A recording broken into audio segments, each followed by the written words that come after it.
ಸಂಬಂಧ ಪೂರ್ವಸಭೆ ನಡೆಸಿದ್ರಿ ಸರ್. ಒಂದು step ಕೆಳಗಿಳಿ sir, ಒಂದು ಸ್ಟೆಪ್ ಕೆಳಗಿಳಿ ಸರ್, ಒಂದು ಸ್ಟೆಪ್ ಕೆಳಗಿಳಿ.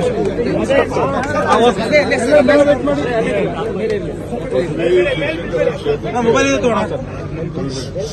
ಎಲ್ಲ ಕಾರ್ಯಕರ್ತರು ಈಗಿಂದಲೇ ಎನ್ರೋಲ್ಮೆಂಟ್ ಮಾಡಬೇಕು, ಪಕ್ಷ ಜವಾಬ್ದಾರಿ ತಗೋಬೇಕು. ಇನ್ನು ಇಂಟರ್ಸಿಟಲ್ಲಿ ಕ್ಯಾಂಡಿಡೇಟ್ ಫೈನಲೈಸ್ ಮಾಡ್ತಾ ಇದ್ದೀನಿ. ಮೊದಲಿಂದ ಕೂಡ ನಾನು ಅಧ್ಯಕ್ಷ ಅಂತಾನೆ ಸ್ವಲ್ಪ ಹಳ್ಳಿನೇ ನಾನು ಮಾಡ್ತಾ ಇದ್ದೀನಿ. ನಾಳೆ ಎಲ್ಲ ಕ್ಯಾಂಡಿಡೇಟ್ಗಳನ್ನ ಇಂಡಿವಿಜುವಲ್ ಮಾತಾಡ್ತೀನಿ. ಮಾತಾಡ್ಬಿಟ್ಟು ಡೆಲ್ಲಿಗೆ ನನ್ನ ರೆಕಮೆಂಡೇಶನ್ ಕಳಿಸಿ ಕ್ಲಿಯರ್ ಮಾಡ್ತಾ ಇದ್ದೀನಿ. ಬೆಳಗ್ಗೆ ಸಂಸದರಾದ ತೇಜಸ್ವಿ ಸೂರ್ಯ ಇಲ್ಲೇ ಮಾತಾಡಲ್ಲ, ಬೇರೆ ಇಲ್ಲೇ ಮಾತಾಡಿ ಸರ್. ತೇಜಸ್ವಿ ಸೂರ್ಯ ಅವರು ಕೆಲವು ಸಲಹೆಗಳನ್ನೆಲ್ಲ ಕೊಟ್ಟಿದ್ದಾರೆ. ಅವರು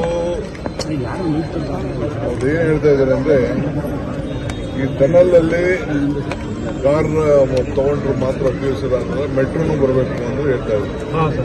ಜಾಸ್ತಿ ಮೆಟ್ರೋನ ಆಡ್ ಮಾಡಿ ಅಂತ ಅವ್ರು ಹೇಳ್ತಾ ಇದ್ದಾರೆ. ಮೆಟ್ರೋ ಆಡ್ ಮಾಡ್ತಾ ಇದೀವಿ. ಮೆಟ್ರೋ ಆಡ್ ಮಾಡಕ್ಕೆ ನಮ್ದೇನು ತಯಾರಿಲ್ಲ.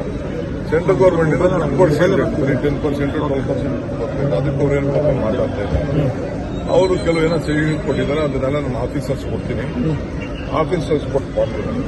ಇನ್ನೊಂದು ಪ್ರೈವೇಟ್ ಪ್ಲೇಯರ್ಸ್ನ ಬೆಂಗಳೂರು ನಗರದಲ್ಲಿ ಬಸ್ಗಳಿಗೆ ಅಲೋ ಮಾಡಿ, ಸಣ್ಣ ಸಣ್ಣ ಬಸ್ಗಳು ಓಡಾಡಲಿ ಅಂತ ಹೇಳ್ತಾ ಇದ್ದಾರೆ. ಈಗ ವೆಹಿಕಲ್ಗಳೇ ಈಗ ದೊಡ್ಡದಾಗಿದೆ. ಆ ಬಸ್ಗಳು ಅಲೋ ಮಾಡೋದು ಏನು ಅಂತ ಅವ್ರು ಏನೋ ಕೆಲವು ಒಂದು ಇದನ್ನು ಮಾಡ್ಕೊಂಡು ಬಂದಿದ್ರು, ಪವರ್ ಪಾಯಿಂಟ್. ಅದನ್ನೆಲ್ಲ ನಮ್ಮ ಆಫೀಸರ್ಸ್ಗೆ ನಾನು ಕಳಿಸ್ತೀನಿ. ಆಮೇಲೆ BMLT ಅದನ್ನ ಇದನ್ನ ಮಾಡಬೇಕು, ಫೀಡರ್ ಬಸ್. ನಿಮ್ಮ ಕಾಲದಲ್ಲಿ ಯಾಕಪ್ಪ ಮಾಡಿಲ್ಲ ಅಂತ ಹೇಳಿ, ಇಲ್ಲ ಅದೇನು ಮಾಡೋಕ್ಕಾಗಲಿಲ್ಲ ಅಂತ ಹೇಳಿ. ಈಗ ಎಷ್ಟು ದುಡ್ಡು ಕೊಟ್ಟು ಕಳಿಸಿದ್ದಾರೆ, ಡೆಲ್ಲಿಯಿಂದ ಬಂದಿದೆ ದುಡ್ಡು ಅಂತ ಹೇಳಿದೆ. ಸೊ ಅದಕ್ಕೇನೋ ನನ್ನ ಜೊತೆ ನಾನು ಹೇಳಿದ್ದೀನಿ, ನಡಿ 4 ಜನ MP ಗಳು ಪ್ರೈಮ್ ಮಿನಿಸ್ಟರ್ ಭೇಟಿ ಮಾಡೋಣ, ನಾನು ಬರ್ತೀನಿ, ಒಂದಷ್ಟು ದುಡ್ಡು ಕೊಡಿಸಿ ಏನೇನು ಬೇಕೋ ಮಾಡೋಣ ಅಂತ ಮಾತಾಡಿದ್ದೀನಿ. ಸೊ ಅವರು ಟನಲ್ ನಾನು ಹೇಳಿದೆ, ಲಾಲ್ಬಾಗ್ ನೀವು ತಿಳ್ಕೊಂಡಾಗ 6 ಎಕರೆ ಎಲ್ಲ ಮಾಡ್ತಾ ಇಲ್ಲ. ಸ್ಮಾಲ್ ಓಪನಿಂಗ್ ಪಾಯಿಂಟ್ ಎಲ್ಲಿ ಒಂದು ಮೂಲೆಯಲ್ಲಿದೆ ಅಲ್ಲೊಂದು ಪಾಯಿಂಟ್ ಓಪನ್ ಮಾಡಬೇಕು, ಎಲ್ಲರೂ ಒಂದು ಮಾಡಬೇಕಲ್ಲ, ಇಲ್ಲ ನೀವೇ ಜಾಗ ತೋರಿಸಿ ಅಂತ ಹೇಳಿದ್ರು. ಸೊ ಅವರು ಇಲ್ಲ ಎಲ್ಲ ದೇಶದಲ್ಲೂ ಟನಲ್ ಬೇಡ ಅಂತ ಹೇಳ್ತಾ ಇದ್ದಾರೆ. ನೀನು ಹೇಳ್ದಂಗೆಲ್ಲ ಒಬ್ರು ಹೇಳ್ದಂಗೆ ಕೇಳೋಕ್ಕಾಗಲ್ಲ. ನಾನು ಅವ್ರ ಪಾರ್ಟಿ ಲೀಡರ್ಸ್ ಎಲ್ಲ ನಾನು ಮಾತಾಡಿದ್ದೀನಿ. ಆಮೇಲೆ 70% ಪಬ್ಲಿಕ್ ಟ್ರಾನ್ಸ್ಪೋರ್ಟ್ಗೆ ORR BRTS ಮಾಡಬೇಕು ಅಂತ ಹೇಳ್ತಾ ಇದ್ದಾರೆ. ಈ ಸೆಂಟ್ರಲ್ ಗೌರ್ಮೆಂಟ್ ಕೊಡಬೇಕು ದುಡ್ಡ. ಅದಾದ್ರೆ ನಡಿಯಪ್ಪ, ಸೋಮಣ್ಣ ಅವ್ರ ಹತ್ರ ಮಾತಾಡೋಣ, ಇವ್ರ ಹತ್ರ ಮಾತಾಡೋಣ, ತಗೊಳ್ಳಿ, ದುಡ್ಡು ಕೊಡಿ. We are ready to do that. Last 10 years ಇಂದ ನಾವು ಆ ಹೊಸ ರೈಲ್ಗಳು ಸೇರಿಸಬೇಕು ಅಂತ ಹೇಳ್ತಾ ಇದ್ದಾರೆ. ಏನು ಇದೆಯಲ್ಲ ಸಬರ್ಬನ್ ರೈಲ್ನ ಜಾಸ್ತಿ ಮಾಡಬೇಕು ಅಂತಾರೆ. ಇನ್ನು ಒಂದು ಮಾಡೋಕ್ಕಾಗಿಲ್ಲ. ಸೆಂಟ್ರಲ್ ಗೌರ್ಮೆಂಟ್ ದುಡ್ಡು ಕೊಟ್ಟಿರ್ತಾನೆ, ಎಲ್ಲ ನಮ್ಮ ಮೇಲೆ ಡಿಪೆಂಡ್ ಆದ್ರೆ ಏನು ನೀನು ಸಲಹೆ ಕೊಡಕ್ ಹೋಗ್ಬೇಡ, ದುಡ್ಡು ತಗೊಂಡ್ ಬಾಪ. ಸರ್ ಅವ್ರದ್ದು ಡಬಲ್ ಸ್ಟ್ಯಾಂಡರ್ಡ್ ಇದೆ ಸರ್. ಅವರು ಒಂದ್ ಕಡೆ PIL ಜನ ಜಾಸ್ತಿ ಓಡಾಡ್ತಾರೆ, ಟನಲ್ ಮಾಡಿದ್ರೆ ಕಡಿಮೆ ಓಡಾಡ್ತಾರೆ. ಈಗ ಯಾರು ಈಗ ನೀವು ಬರೋದು, ನೀವು ಇಲ್ಲಿಗೆ ಬರ್ತಾ ಇದ್ದೀರ, ನಿಮ್ ಗಾಡಿ ತರೋದನ್ನ ನಿಲ್ಸಕ್ ಆಗ್ತದ? ಎಲ್ಲಾರು ಸೋಷಿಯಲ್ ಆಬ್ಲಿಗೇಷನ್. ಗಂಡ ಹೆಂಡತಿ ಇಬ್ರು ಕಾರಲ್ಲಿ ಓಡಾಡಬೇಕು, ಮಕ್ಳನ್ನ ಕಾರಲ್ಲಿ ಓಡಬೇಕು, ಸ್ಕೂಲಲ್ಲಿ ಮಕ್ಳಿಗೆ ಕಾರಲ್ಲಿ ತರಿಸ್ಕೊಡ್ಬೇಕು. ಇದನ್ನ ನಾವು ಅವಾಯ್ಡ್ ಮಾಡೋಕ್ಕಾಗಲ್ಲ. ನೀವು ಗಾಡಿನೇ ತಗೋಬೇಡ, ಅವ್ರು ಅನೌನ್ಸ್ ಮಾಡಲಿ, ನನ್ನ ಕ್ಷೇತ್ರದ ಜನತೆ ಎಲ್ಲ ನೀವೆಲ್ಲ ಕಾರೆಲ್ಲ ಮನೇಲಿ ನಿಲ್ಲಿಸ್ಬಿಟ್ಟು ಎಲ್ಲ ನೀವೆಲ್ಲ ಮೆಟ್ರೋ ಓಡಾಡಿ, ಗೌರ್ಮೆಂಟ್ ಬಸ್ಸಲ್ಲಿ ಓಡಾಡಿ ಅಂತ ಅವ್ರು ಅಪೀಲ್ ಕೊಡ್ಲಿ. 4 ಜನ MP ಗಳಿದಾರಲ್ಲ, ಯಾರು ಮಾಡ್ತಾರೆ? ಎಣ್ಣೆ ಇದು ಕಾರಿಲ್ಲ ಅಂದ್ರೆ ಮನೆಗೆ ಎಣ್ಣೆ ಕೊಡಲ್ಲ. ಈ ಸೋಷಿಯಲ್ ಅಪ್ಲಿಕೇಶನ್ ಅವ್ರಿಗೆ ಇನ್ನಪ್ಪ ಅವ್ರಿಗೆ ಅರಿವಿಲ್ಲ. ಅದೆಲ್ಲ ಒಂದ್ ಕಡೆ PIL ಹಾಕಿದ್ದಾರೆ ಸರ್, ಒಂದ್ ಕಡೆ ನೀವು ಮನವಿ ಮಾಡ್ತಾ ಇದ್ದಾರೆ ಡಬಲ್ ಸ್ಟ್ಯಾಂಡರ್ಡ್ ಏನಕ್ಕೆ ಅಂತ ಸರ್. ನೋಡಪ್ಪ, ಅವ್ರು ಏನ್ ಬೇಕಾದ್ರೆ PIL ಹಾಕೊಳ್ಳಿ. ನಾನು ನಮ್ಮ ಆಫೀಸರ್ಸ್ ಕೇಳಿದ್ದೀನಿ, ಕೋರ್ಟೇ ಬೇಕಾದ್ರೆ ಒಂದು ಕಮಿಟಿನ ಸೆಟ್ ಮಾಡ್ಬಿಟ್ಟು ಎಲ್ಲ ಸ್ಪಾಟ್ ಇನ್ಸ್ಪೆಕ್ಟ್ ಮಾಡ್ತೀವಿ.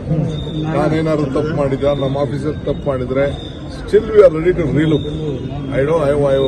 ಇದನ್ನ ತಪ್ಪೇನಾದ್ರು ನಮ್ಮಿಂದ ಹೆಚ್ಚು ಕಮ್ಮಿ ಆಗಿದೆ, ನಾವು ಸೆಟ್ರೇಟ್ ಮಾಡಕ್ಕೆ ತಯಾರಿದ್ದೀನಿ. ಎನಿಥಿಂಗ್ ಇಸ್ ಎಲ್ಲ ಸ್ಟಡಿ ಮಾಡಿದ್ದೀನಿ, ಅದು ಮಾಡಿದ್ದೀನಿ ಅಂತ ಹೇಳಿದ್ರು. ಏನ್ ಸ್ಟಡಿ ಮಾಡಿದ್ರು ಆಲ್ಟರ್ನೇಟಿವ್ ಸೊಲ್ಯೂಷನ್ ಏನು ಅಂತದ್ದು ಕಾಣಲಿಲ್ಲ. But still I respect what ever suggestion ಅವ್ರು ಏನು ಕೊಟ್ಟಿದ್ದಾರೆ.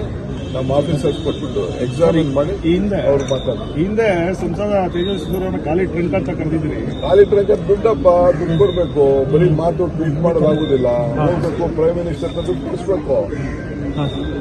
ದುಡ್ಡು ಕೊಟ್ರೆ ಬರೀ ಸಜೆಷನ್ ಎಷ್ಟು ಬೇಕಾದ್ರೆ ಕೊಡ್ತಾರೆ. ನೀನು ಕೊಡ್ತೀಯ ಸಜೆಷನ್? ಬೆಳಗ್ಗೆ ಸಜೆಷನ್ ಕೊಟ್ಟ ಖಾಲಿ ಸಜೆಷನ್ ಎಷ್ಟು ಬೇಕಾದ್ರೆ ಕೊಡ್ತಾರೆ. ದುಡ್ಡು ಬರ್ಬೇಕಲ್ಲಪ್ಪ. ದುಡ್ಡಿಲ್ಲ ಏನ್ ಮಾಡಕ್ಕಾಗ್ತದೆ? ಯಾವ ಬಿಲ್ಡಿಂಗ್ ಹೊಡಿಬೇಡ ಅಂತ ಹೇಳ್ತೀರಾ, ಟನಲ್ ಬೇಡ ಅಂತ ಹೇಳ್ತೀರಿ. ಏನ್ ನಾವು ಇದ್ರ ಮೇಲ್ಗಡೆ ಕೊಡ್ಬೇಕಾಗ್ತದ? ಬಸ್ಸಲ್ಲಿ ಎಷ್ಟು ಜನ ಓಡಾಡ್ತಾರೆ ಬಸ್ಸಲ್ಲಿ ಯಾರು ಸ್ಟೇಟಸ್ ಬೇಕು ಅವನ ಆಫೀಸರ್ ಕಾರಲ್ಲೇ ಓಡಾಡ್ಬೇಕು ಅವನಿಗೆ ಎಲ್ಲ ಪ್ರತಿ ಕಡೆಗೂ ನಾವು ಮೆಟ್ರೋ ಮಾಡಕ್ಕೆ ಇವಾಗ ಸಭೆ ಕರೆದಿದ್ದೀರಿ ಅವ್ರಿಗೂ ಆಹ್ವಾನ ಕೊಟ್ಟಿದ್ದೀರಿ ಅಲ್ಲಿ ಏನೆಲ್ಲ ಚರ್ಚೆ ಆಗ್ಬೋದು ಯಾವುದು ಅವ್ರಿಗೆ ಇನ್ನೊಮ್ಮೆ ಸಭೆಗೆ ಆಹ್ವಾನ ಡಿಕೆ ಶಿವಕುಮಾರ್ ಅವರು ಸಿಎಂ ಆದ್ರೆ ಡಿಕೆ ಶಿವಕುಮಾರ್ ಅವರು ಸಿಎಂ ಆದ್ರೆ ಕಾಂಗ್ರೆಸ್ ಕಚೇರಿಗಳಿಗೆ ರಾಜೀನಾಮೆ ಹೇಳಿದ್ದಾರೆ ಅಂತ ದುರ್ಗತಿ ಬರುತ್ತೆ ಅನ್ನೋದು. ಡಿಕೆ ಶಿವಕುಮಾರ್ ಅವರು ಸಿಎಂ ಆದ್ರೆ ಕಾಂಗ್ರೆಸ್ ಎಲ್ಲಾ ಕಚೇರಿಗಳಿಗೂ ಬೀಗ ಹಾಕಬೇಕಾದಂತ ಪರಿಸ್ಥಿತಿ ಬರ್ತದೆ.